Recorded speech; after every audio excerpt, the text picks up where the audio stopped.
గత కొంతకాలంగా పార్లమెంట్లో జరుగుతున్నటువంటి చర్చను మనం చూస్తూ ఉన్నాం.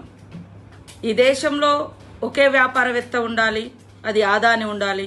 ఈ దేశంలో మొత్తం ప్రధానమంత్రి ఉండాలి, అది మోడీ ఉండాలి. ఈ దేశంలో ఒకే పార్టీ ఉండాలి, అది బీజేపీ ఉండాలనే టార్గెట్గా బీజేపీ మరి వ్యవహరిస్తున్న తీరు మనకు అద్దం పడుతుంది.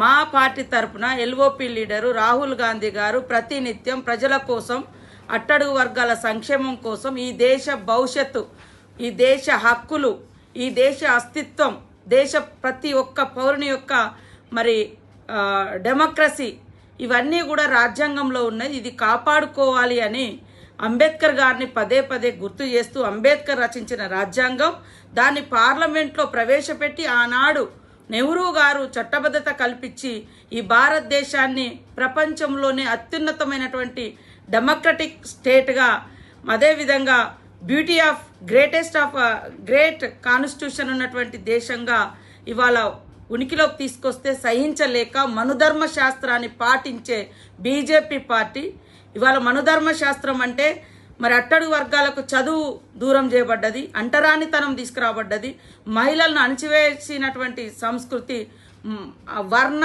కుల మరి అదే విధంగా జాతి విభేదాలతో పరిపాలించేది మనుధర్మ శాస్త్రం.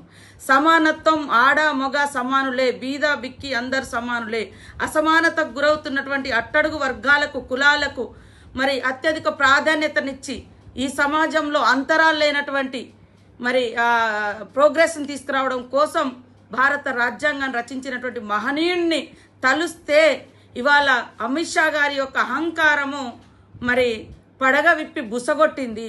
దాని ఫలితమే మీరు అంబేద్కర్ అంటే మరి ఏం సాధించలేరు, కానీ దేవుని పేరు తలిస్తే మీరు స్వర్గానికి పోతారంటారు.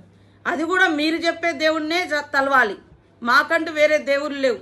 ఈరోజు ఈ 75 సంవత్సరాల కాలంలో మాకంటూ ఉన్నటువంటి దేవుళ్ళు